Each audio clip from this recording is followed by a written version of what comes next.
Hello, YouTube. How's it going? I am Eugene Myers. Normally, I'm streaming NES games and other video games on this channel, but today I have another one of my rare unboxing videos and reviews, and this is something special. So, since I was a kid, I basically have really wanted to have a portable Nintendo, and the Game Boy is great, but that wasn't a portable Nintendo necessarily. I think when I was in college, or maybe a little bit later, I found out about like Ben Heck, and he had done some like modded.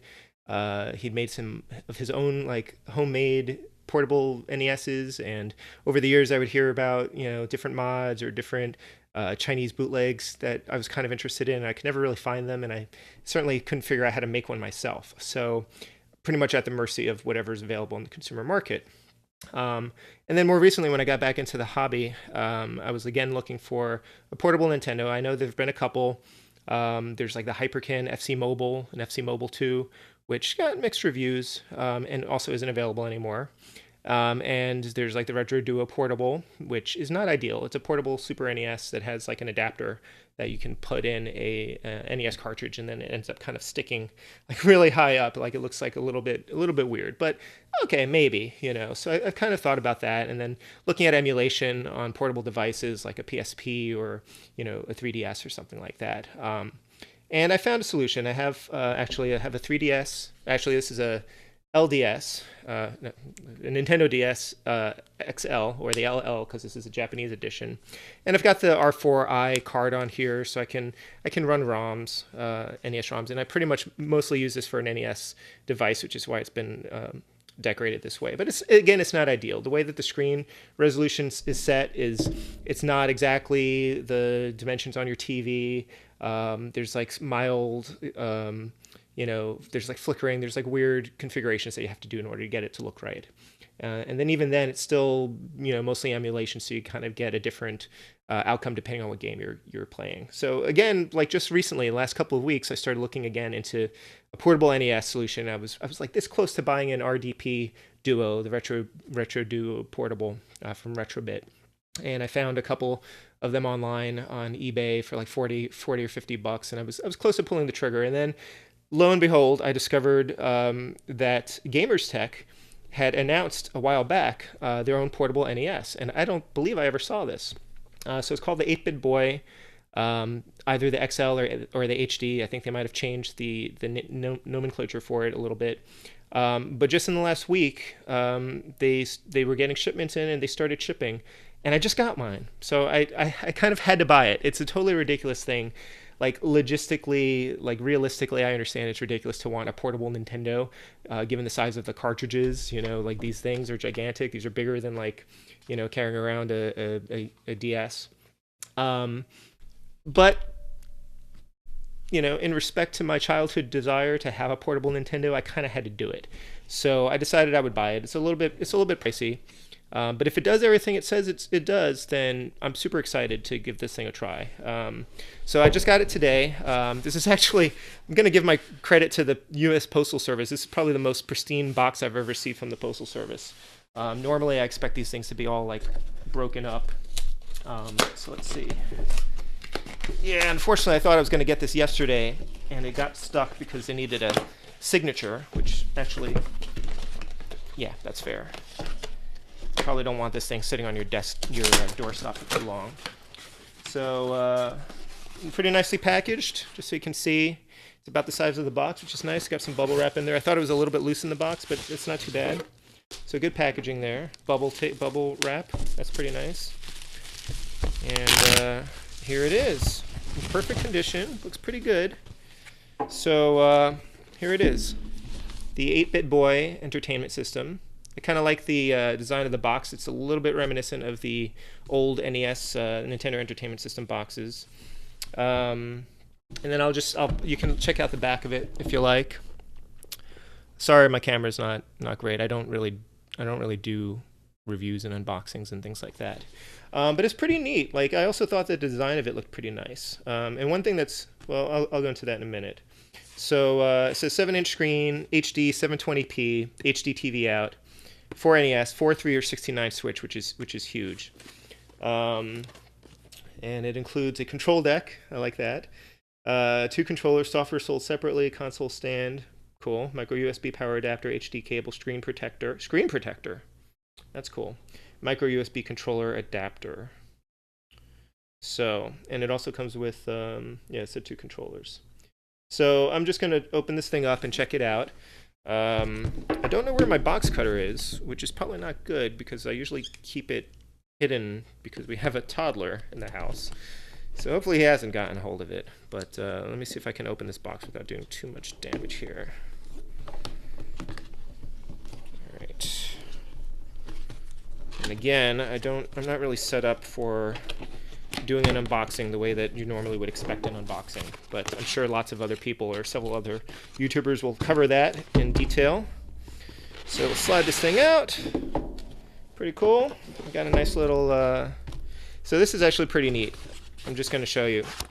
It's got this kind of suede pouch with the Gamerz Tek logo on there, and then you open this thing up, and you've got your controllers in here, and the assorted plugs.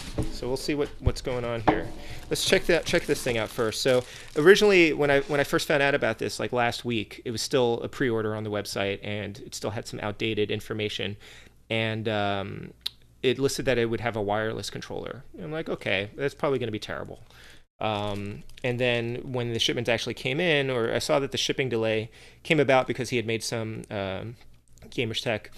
The guy who runs it, who I guess is, not sure what his name is, or if it's supposed to be public, but he had made some revisions to the hardware so that it would be a wired controller, which I actually much prefer. And here it is. This is it's a wired controller. Just I'm going to take this wrapping off and see how it feels. I've actually heard pretty good things about the controllers. I think it's the same ones that get packaged in with the 8-bit HD, which is and the 8-bit, which are his NES clone consoles, which also have gotten fairly good reviews. If you check out Rock Solid Productions, he did a really nice review of their console, and you know, if I had to choose one of the consoles of the current generation of clone HD consoles, I probably would go with the Gamerz Tek one. But you know, I'm still kicking it old school with my original NES. So, you know, the cord is decent. I think that's just a normal length cord. The plug feels pretty solid, and the buttons feel pretty decent actually. The A and B buttons feel maybe a little bit shallow. The D-pad feels nice. I'm looking forward to giving this thing a try. It feels pretty comfortable because of the shape of it. So, anyway, Gamerz Tek, pretty neat. Gonna give that a try. It feels pretty solid, unlike a lot of third-party controllers. So I'm going to set that aside with the other controller. We've got a micro USB cable. This is I guess this also plugs into the micro USB, and this is where your controllers fit in. So that's kind of cool. I was wondering how that worked because I didn't see on the new design, I didn't see any controller ports, and I don't know where you would put them. So I guess this plugs into the same port,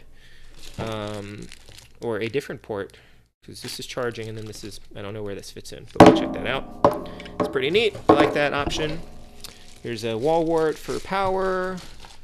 Here, it'll be interesting to see if it can just run off of the TV's USB thing. And then here's an HDMI cable, which is nice. And here is the stand for the console itself, which I will now take out, and we'll see. Very excited. Oh, and there is an actual, as advertised, there is an actual screen protector. So that's pretty neat. Even my Switch didn't come with one of those. So I have to see how this stuff, how this works. That's neat. Let me make sure I don't lose that. Okay, so here it is. I like the drawstring pouch. That's a neat idea. I was trying to figure out like what I would use to transport this thing. All right, and here it is. It's pretty cool. All right, I'm gonna slide it out of here. It's still got some plastic on the screen, which I should probably remove. That's nice. So here it is. Yeah, you can see my reflection in there. And the thing is, I like the design of it. Like, it looks like an NES, you know, something that Nintendo would have made. D-pad feels pretty good so far, and B buttons. One thing I don't like necessarily is that the B and the A buttons are set up diagonally like that, and I usually like to use the Y and the B, and I'm not sure if that's going to be an option. Start and select feel pretty good. Brightness, brightness control and a reset button. Off and on switch. 16.4.9, yep, 4.3. There's a headphone jack there. There's the port on. Okay, so this is the power, and then this down here is the port, which I assume is for the controllers. So that's pretty neat. And here's the cartridge slot. So this feels really good. Like it feels like solid. It feels comfortable. It kind of feels like holding a Wii U gamepad, which is actually pretty nice. I almost feel like there are shoulder buttons here, but there aren't any. Yeah, the buttons feel pretty decent. So I'm not sure if this needs to be charged beforehand. There's no manual or anything. I'm not sure if this needs to be charged before I use it, but I'm going to slide this screen protector off. This plastic film that came with it, and this looks really nice, actually. All right, and let's see. I guess I can turn it on and see what happens. Okay. It looks like it's got a little bit of a charge on it, and it's just blank. If there's no game inside, it's just blank. All right, let me turn that off. This feels really solid. Like, this feels really nice. Quality-wise, this feels great. Much better than if I try to mod something, or even if I try to build one myself. So just real quick before I even try any games in this thing, I have a couple things to check this out with comparison size. So here's my my DSLL next to the console itself. It's basically the size of the screen, you know. So there's that. I don't want to scratch the screen. And then here's my Switch. Let's see if we can do a little top-down comparison there. So there's just Switch. I'm not good at lining these things up in the camera. Okay, so there's a Switch compared to the 8-bit boy. The screen's actually smaller on the Switch, or maybe just a smidge smaller. And the Switch actually feels, the weight feels pretty, the Switch actually feels a little bit heavier. But anyway, let's, so what I'm going to do is I'm going to pop a game in just to see how this looks, how this works, and then I'm going to set it up so that you can see the screen, and I'll try some other games out. I want to try out, have a bunch of different games here to test out compatibility and how they look on here, and then I'm also going to try to plug it into a TV, because one really big selling point for this thing is it's got an HD out. So I know that Bunny Boy, the guy who came up with the retro USB AVS, he's actually working on a portable Nintendo, which looks fantastic. It's got an FPGA, basis just like the retro USB. So it's a field programmable gate array, pretty much supposed to be cycle accurate, authentic recreation of the NES hardware on a chip. And I was eyeing that. It looked like it was going to be, I forget how much he said it was going to be, maybe 150 or 170 or something like that, maybe 150, which sounded fine. But for a portable system, I was hoping that it would also have an HD out, because then it would be, a no-brainer. I would totally buy that. So the fact that this also has an HD out also helped me kind of pull the trigger on it. So I'm just going to try out, just for kicks right now, Super Mario Brothers, which seems appropriate because that was the game it all started with, for me at least. And and I think the games go in label forward, so you can see what you're playing while you're playing it, and we'll see how tight this thing is. Okay, so a little bit, it's pretty snug. There's definitely no wobble here going on here, and I'm going to turn it on and just kind of see. I'm sorry, you can't see this yet. You can kind of hear it. How do I adjust the volume? That's a good question. There's a volume slider on the top. Very smart. So I don't necessarily want it to get... Okay. So I'm expecting it to have the same problems that these clones typically have.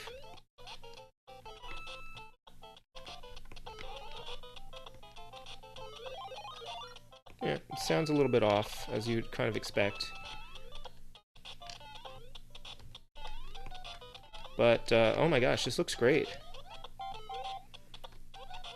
Okay, so I have confirmed that it works.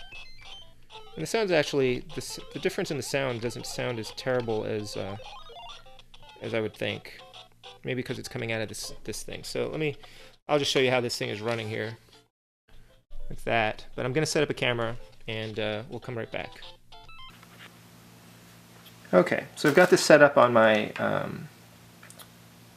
camera now, just so you can get a good look at the screen here. And just for convenience, I'm using the controller that came with it. That's plugged in. It does in fact plug into the bottom. The port seems a little bit snug, but otherwise not too bad, and the buttons feel pretty good. I will test these out a little bit more in detail once we get it up on a TV, but what I'm going to do now is I'm going to try out a few different games just to kind of see how this thing works, and then we'll do a couple other tests on the TV. Alright, so I should probably turn it off. Takes a little bit of work to get it out, but it's not too bad. Probably just because I didn't want to move the setup here too much. So let's try it on.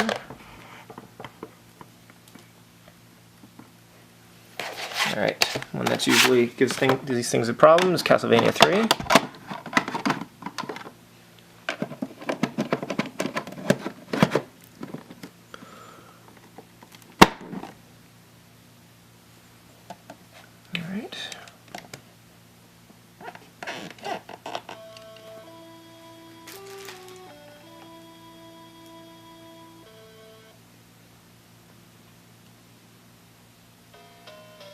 A little bit too much glitter going on here. Oh well.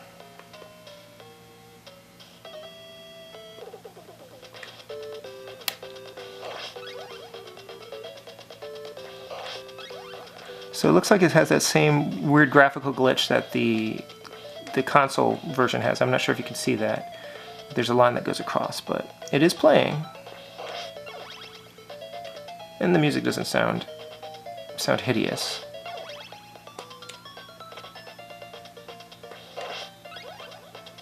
So that works. Alright, I'm going to try it on a homebrew. We'll try this on Battle Kid, which, alright.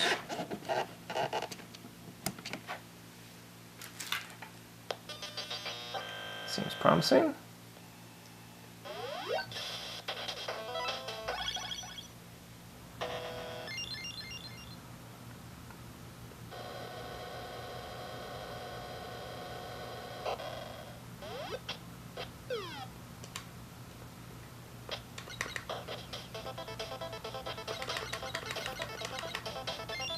Alright, try this out on, let's see.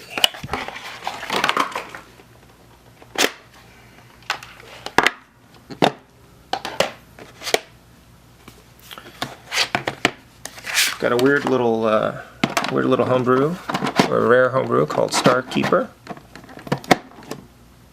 I probably should have zoomed this out a little bit so you could see the whole thing, huh? How's that? See if that one works.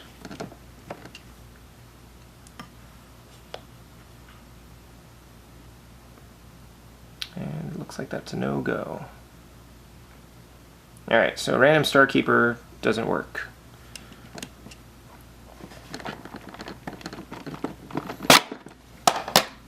Alright. One thing I'm going to test this out on as well is the other EverDrive.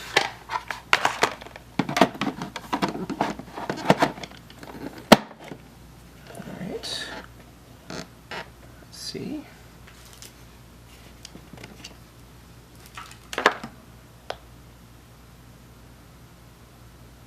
And it does not seem to work with the EverDrive, which is a shame because that is what you would want to use this with. This test is going to, I want to see, I saw that the Gamerz Tek commented on Facebook that if you're playing a game and you just plug in the HDMI, it should automatically switch over to the TV. So I'm going to test that out and see how that looks, and then I will try out a few games and see how this thing works, probably with the controller. Right now I've got Bionic Commando plugged in. I have it plugged in with the USB into the TV, and it took a second for it to update, but there's actually a red lightning bolt that shows, I believe, that it's charging. It took a while for that to show up, but I'm assuming that's what that means. So I'm just going to turn it on. Oh, it's actually already on. It was already on when I plugged in the cartridge, so don't do that. But it did not turn on the game. Now that I turned it on again, hopefully the cartridge will show up.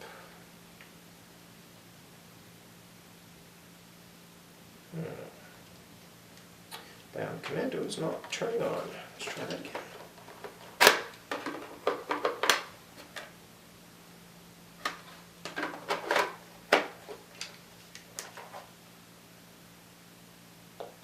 Oh, there we go. I don't know what happened there. Maybe it wasn't secure enough. So I'm picking Bionic Commando because I'm actually playing through that game for the first time now, and I figure I'm fairly comfortable with at least these early stages.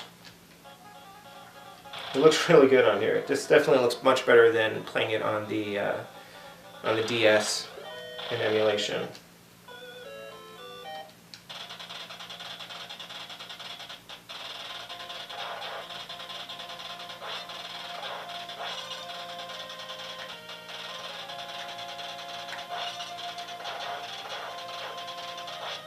Alright, so I'm going to plug in the HDMI and we'll see what happens.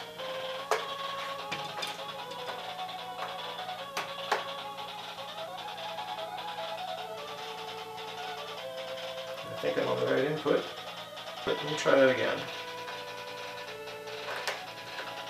Oh, there you go. Screen blanked out.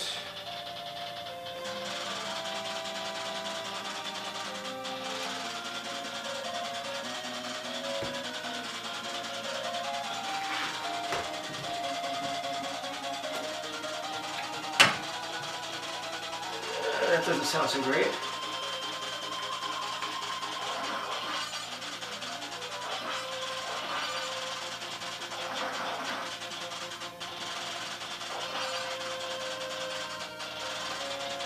Oh, it's weird because it's actually getting audio from this too.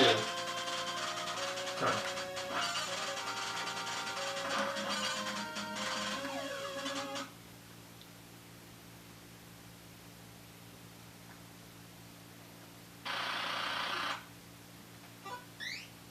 I should try this 69 switch. Yep. That's pretty good.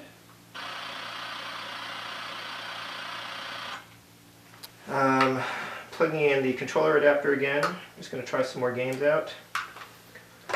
And I want to check the lag on here. So again, this audio doesn't sound great compared to the... Sounds much better on the little speaker, honestly.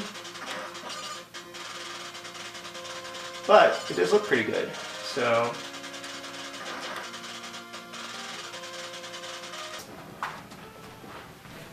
Okay, so I was worried that the HDMI port on this thing wasn't working anymore, but it turns out I think it's just a cable, because I just swapped it out with the cable that comes with my SNES Classic, and it seems fine.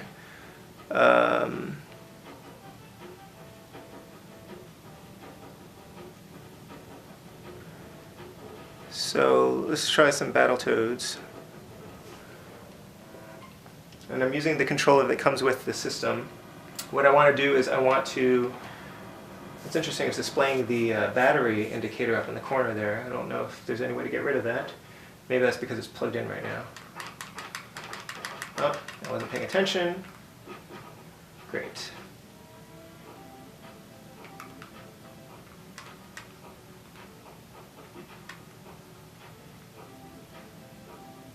Controller feels pretty decent.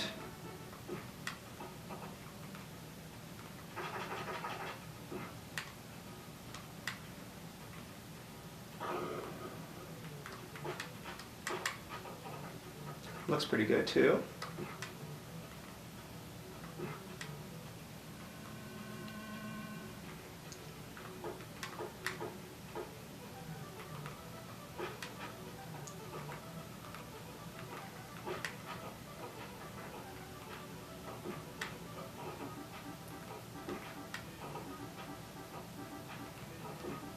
Wow. I'm not playing that well, but...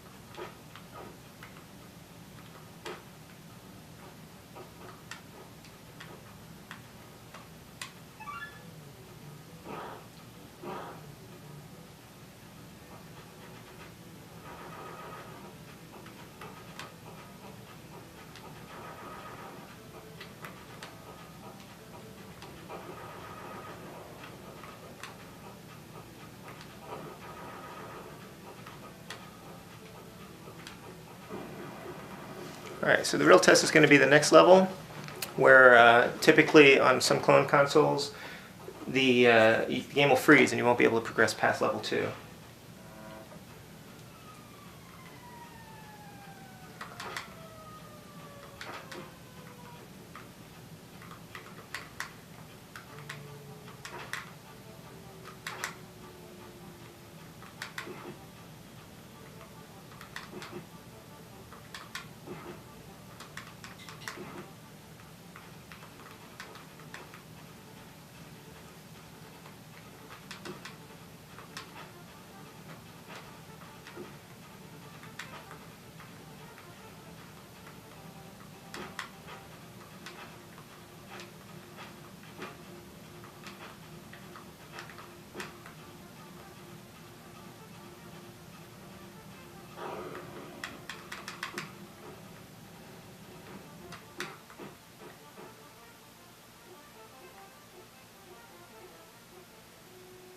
And there we go.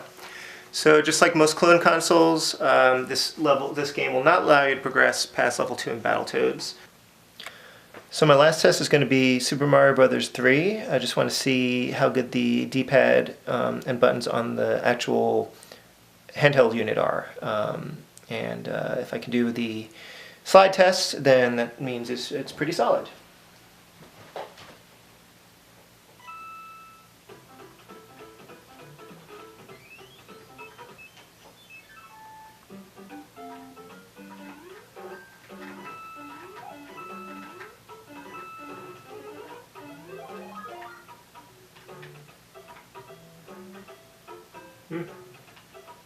It's looking pretty good.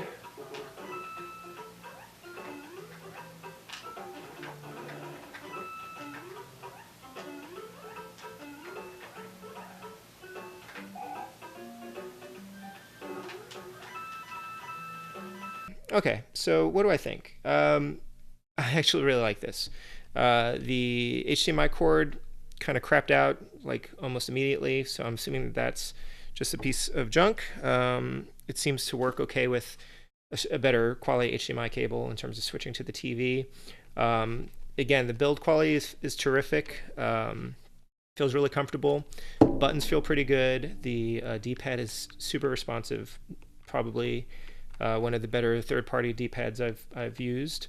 Even the controllers, the pack-in controllers, it comes with 2 controllers, which is pretty neat. Those work pretty well. The unit altogether looks like this, which is it's big. You know, it's obviously, you know, about twice the size of carrying around your Switch, but it's not too unreasonable. And since NES cartridges are so light, it doesn't add a lot of weight to it. I've used the RDP, the Retro Duo Portable, and that console itself feels really hollow. The games are really wobbly, and they stick out probably, you know, even higher than this one does. And we can see, like, even just how the color, the gray of the cartridge and the back of the console, like, are a pretty good match. So that's pretty great. I did try out the headphones off screen. Those work fine. You know, as far as the emulation quality goes, it's a clone console. You saw Battletoads doesn't work. It doesn't work with the EverDrive. Although even when it was plugged in for power, it works okay with Castlevania 3 with a little bit of glitching in it. So you're going to get the same quality. However, the HDMI out, aside from the fact that you get that on-screen battery indicator the whole time through, is actually pretty decent. So if you wanted an HD clone console, like I kind of wanted one as like sort of a backup or something for my, I use a Retron 5, the NES Classic, and I still play on a CRT. If you're looking for something like that, that's a pretty good value because this does that too. And I forgot to mention it does have these extra buttons on the top here are turbo buttons. I wish there was a way to map these so I could use the button configuration the way that I wanted to. The brightness controls looks like there's only about 3 or 4 settings and there's not a huge amount of difference between them. And then the reset button does as advertised. And the controller port is pretty nice. So overall, I'm pretty pleased with this thing. It seems like it kind of kind of gives you the same functionality for your NES that you have with the Switch. I can kind of see that, if I want to play a retro game, while I'm watching my son or while he's watching a movie or something, instead of picking up the Switch, if I don't want to play that, I can play, one of the 8-bit games that I'm working my way through. It is a little bit weird that the audio outputs from the console itself while it's plugged into the TV, although there might be a good usage for that, in that if you want to use your headphones while it's plugged into the TV, then you could probably do that too. Or if you have a HDMI monitor that doesn't have speakers, then actually this will work for that really well too, because it has its own speakers built in. So that's kind of an interesting use case scenario that I hadn't even thought of. So it's pretty good. Overall, like, it's kind of expensive. It's $100. With shipping, it was 108 or 12 or something. I forget how much it was. Maybe 110. But it shipped really fast. And overall, this is pretty much exactly what I wanted. I wanted a handheld Nintendo. This one feels really good, and actually much more than the bare bones experience that I was expecting from one of these things. I'm assuming that if you had a Famicom converter that would work. I don't have one. I can give that a try. Let me know in the comments if there's anything that you want me to test out, a game or some other peripheral, that I happen to have. I can give that a shot. But yeah, overall, I'm really happy with this thing. And I probably should have said this at the beginning. This is, the disclaimer. I paid for this with my own money. I mentioned a couple times I bought it. Nobody's reviewing the content or anything like that. This is just my own perspective. For the small subset of people who want a portable Nintendo, I think you probably can't do better than this right now. And historically, the ones that have been out there, the FC Mobile, they've all had problems with the controls or various features. None of them were a good solution. They were all kind of the best you could do, and this actually feels like a pretty good solution. I don't see too many flaws with this other than the fact that it emulates just the way that every other clone console emulates. So until we get Retro USB's FPGA based portable Nintendo, which will not have an HDMI out as far as I know, this is probably the best you can do. So yeah, and this, I didn't show you how the base goes in, but it basically just pops into, there's these little divots there, and it pops in there, and it sits at a interesting little angle. It's not, I'm actually not sure if you can adjust the angle, but I can show you how it kind of looks. But it pops in that way, and then it sits like this. So there you have it. There you have it. Overall, I'm very pleased with it. I wish it worked with an EverDrive. And some other, I'm sure there'll be some other games that it's not compatible with. But in their defense, they advertise 97% compatibility. So that's pretty much what you're going to get with it. Yeah, let me know if you have any comments or questions. This has been kind of a scattered review because I've been trying to cover a bunch of different things, and I'm not really set up to do that, but I wanted to get my opinion out on this thing since it just came out like in the last week, and I'm sure some people are going to be curious about it. Yeah, all right, well, thanks. If you like the video, please thumbs up. Check me out on Wednesday nights. I'm streaming through my NES collection, games that I haven't played before, or haven't played much of, usually Wednesday nights at 10 o'clock Eastern, and then on Fridays I try to play a different game. Right now I'm working my way through Metroid 2 on the Game Boy, and I'm planning to do Luigi's Mansion and Super Mario Galaxy 2 and some other games in the future. So if you like watching game streams and you want to check it out, please stop in. subscribe, hit the bell for notifications, and yeah, thanks a lot.